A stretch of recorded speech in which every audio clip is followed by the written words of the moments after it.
இன்றைக்கி நம்ம வீட்டு தோட்டத்தில் விறகடுப்பை வச்சு ஒரு சூப்பரான வத்த குழம்பு தான் செஞ்சு காமிக்க போகிறேன். வாங்க அதை எப்படி செய்கிறதுன்னு பார்க்கலாம். வத்த குழம்பு செய்ய 50 கிராம் புளி,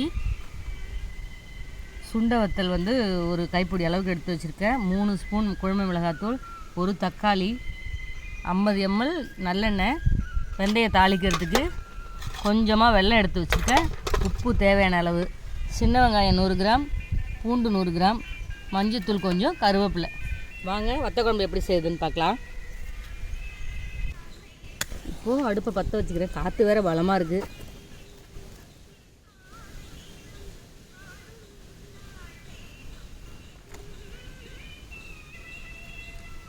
அடுப்பு பற்றுறது தான் கொஞ்சம் கஷ்டம். இந்த காற்று அடிச்சிட்ருக்கு. ரொம்ப நாளைக்கு அப்புறம் விறகடுப்பில் சமைக்கிறேங்க.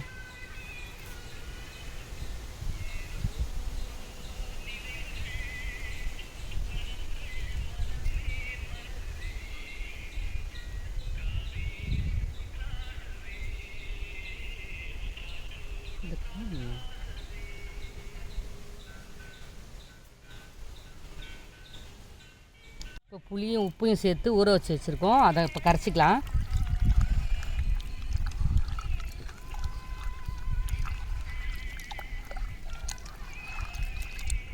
ரொம்ப நாளைக்கு அப்புறம் உங்களுக்காக விறகடுப்பில் வீட்டு தோட்டத்தில் சமையல் பண்ணுறேங்க.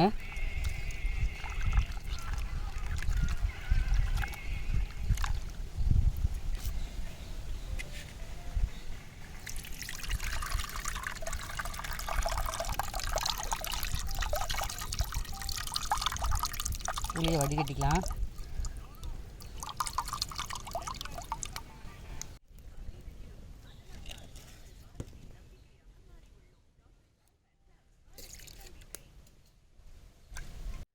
அடுப்பு நல்லா எரிய ஆரம்பிச்சிருச்சு. இப்போ நம்ம அடுப்பில் சட்டியை வச்சுக்கலாம்.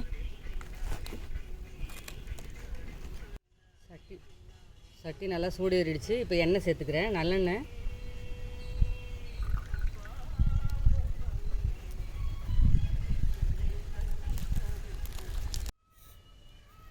எண்ணெயும் சூடாகிடுச்சு. இப்போ வெந்தயத்தை சேர்த்துக்கலாம்.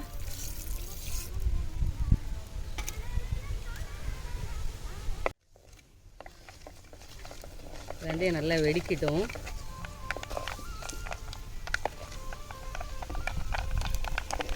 இப்போ நல்லா வெடிக்க ஆரம்பிச்சிருச்சு. இப்போ நம்ம இந்த சுண்டை வத்தலை சேர்த்துக்கலாம்.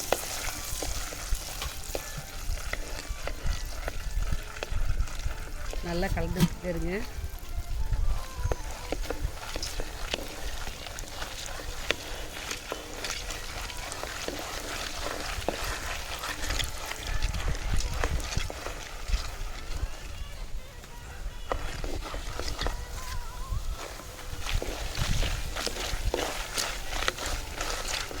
நல்லா வத்தலும் நல்லா பொரியட்டும். அதுக்கப்புறம் நம்ம வெங்காயம்லாம் சேர்த்துக்கலாம். நல்லா இப்போ இதுவும் பொரிஞ்சிருச்சு. கூடவே நம்ம பல்லாரி சின்ன வெங்காயத்தை சேர்த்துக்கலாம்.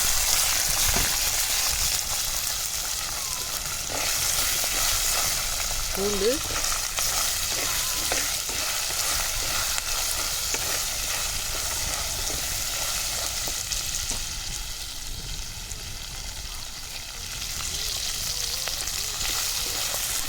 கருவேப்பிலை சேர்த்துட்டு நல்லா வதக்கிக்கலாம்.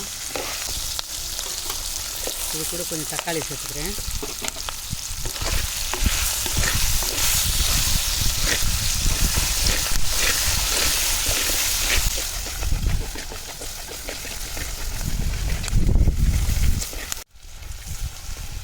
இப்போது இந்த ஸ்டேஜில் ஒரு ட்ரிக்குங்க. இந்த தக்காளி, கொஞ்சமாக சுண்டை வத்தல், கொஞ்சம் சின்ன வெங்காயம் எல்லாத்தையும் நம்ம இந்த வதக்கிறதுலேருந்து எடுத்து மிக்சியில் கொடுத்து அரைச்சி எடுத்துக்கலாம். பாருங்கள், இந்த அளவுக்கு எடுத்துருக்கேன். இதை நம்ம அரைச்சி எடுத்துக்கலாம்.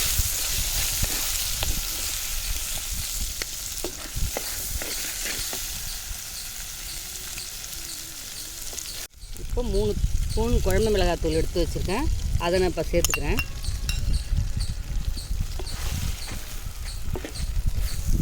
கூடவே மஞ்சள் தூளையும் சேர்த்துக்கிறேன்.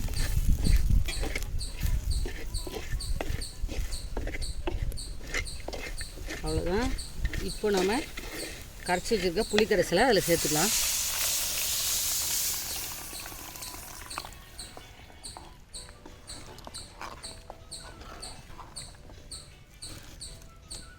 அவ்வளோதாங்க, குழம்பு அப்படியே கொதிக்க ஆரம்பிக்கிட்டோம். நம்ம அதுக்குள்ளே இந்த பேஸ்ட்டை அரைச்சி எடுத்துகிட்டு வந்துடலாம். 1/4 ஸ்பூன் மிளகாத்தூள் சேர்த்துக்கலாம்.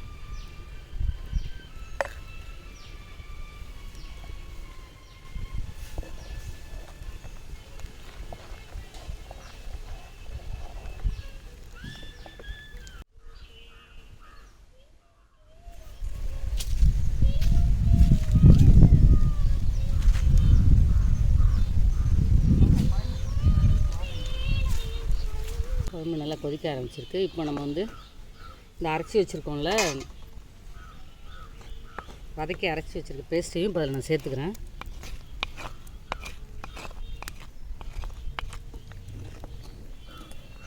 அவ்வளோதான். இப்போ மூடி போட்டு அப்படியே நல்லா கொதிக்க விட்டுடலாம்.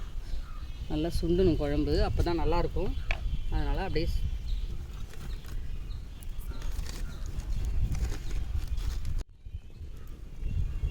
என்ன தான் நம்ம வத்த குழம்போ எந்த குழம்போ நம்ம வந்து கேஸ் அடுப்பில் வச்சு சாப்பிட்டாலும் இந்த மண் சட்டியும் விறகடுப்புலையும் உள்ள ருசி அது ஒரு தனி அபாரமான ருசி தாங்க. குழம்பு நல்லா கூடி கொதிச்சிக்கிட்டு இருக்கு. இது பாதியாக சுண்டும் பொழுது நம்ம ஊற்றின நல்லெண்ணெய் பூரா அப்படியே மேலே வந்து நல்லா சூப்பராக இருக்குங்க.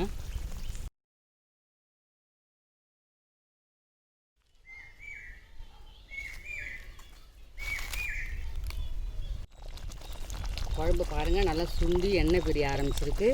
இப்போ வந்து நம்ம இந்த வெல்லத்தை சேர்த்துக்கலாம். நான் இப்போ வந்து குழம்பு மிளகாத்தூள் போட்டேன் இல்லைங்களா, நீங்கள் வந்து சாம்பார் தூள் கூட போடலாம். அப்படி ரெண்டுமே இல்லைன்னா கூட இந்த புளியோட அளவுக்கு 1 ஸ்பூன் மிளகாத்தூள் 1.5 ஸ்பூன் வரைக்கும் போட்டு காரத்துக்கு ஏற்ற மாதிரி இப்போ 4 ஸ்பூன் மல்லித்தூள் சேர்த்து கூட இந்த வத்த குழம்பு வைக்கலாம். இதோட ருசியோட ஹைலைட்டே என்ன அப்படின்னா, நம்ம வறுத்து எடுத்தோம்ல வெங்காயம் தக்காளி இந்த வத்தல் எல்லாத்தையும் அதை அரைச்சி போடும்போது அந்த வாசனை வேறு லெவலில் இருக்குங்க. டேஸ்ட்டு அவ்வளோ சூப்பராக இருக்கும். அப்புறம் இது வந்து மணத்தக்காளி வத்தல், கொத்தரை வத்தல் கூட நீங்கள் கத்திரி வத்தல் எல்லாமே சேர்த்து கூட செய்யலாம். எனக்கு வந்து பர்சனலாக இந்த சுண்டை வத்தல் சேர்த்து செய்கிறது ரொம்ப பிடிக்கும். நம்ம பாட்டுக்கு 1 மாதம் வரைக்கும் இது வெளியில் வச்சு கூட நம்ம சாப்பிட்லாங்க. அந்தளவுக்கு ஒரு யாராவது வெளியில் ஹாஸ்டல்லாம் இருக்காங்க அப்படின்னா, பேச்சுலராக பசங்க இருக்காங்க, அவங்களுக்கு சாப்பாடு ரைஸ் மட்டும் வச்சுக்கிட்டால் போதும் அப்படின்னா நீங்கள் ஊருக்கு போகும்போது இதை மாதிரி வச்சு கொடுங்க. இன்னும் கொஞ்சம் நல்லெண்ணெய் வேணால் சேர்த்து அதை எடுத்து வச்சுக்கோங்க. அது பாட்டுக்கு 1 மாதம் வரைக்கும் கெடாமல் இருக்கும். பாருங்கள், எண்ணெய் பிரிஞ்சு வந்துருச்சு. இப்போ நம்ம அடுப்புலேருந்து இறக்கிக்கலாம். ஒரு சூப்பரான வத்த குழம்புங்க. நம்ம விறகு அடுப்புலையும் மண் சட்டியும் வச்சு செஞ்சு கொடுத்துருக்கோம். எல்லோரும் செய்கிற வத்த குழம்பு தான். அதில் நம்ம அதை வதக்கி கொஞ்சம் அரைச்சி போட்டு ட்ரை பண்ணி பாருங்கள். வேறு லெவல் டேஸ்ட்டும் இருக்கும். உங்களுக்காக இந்த ரெசிபி நான் உங்களுக்கு செஞ்சு காமிச்சிருக்கேன். எப்படி இருக்குங்க செஞ்சு சாப்பிட்டுட்டு எனக்கு கமெண்ட்டில் சொல்லுங்கள். அதுக்கு முன்னாடி சப்ஸ்கிரைப் பண்ணாதவங்க சப்ஸ்கிரைப் பண்ணிவிடுங்க. வீடியோக்குள்ளே வந்த உடனே லைக்கை போட்டுட்டு அப்புறம் வீடியோ பாருங்கள். நன்றி, வணக்கம்.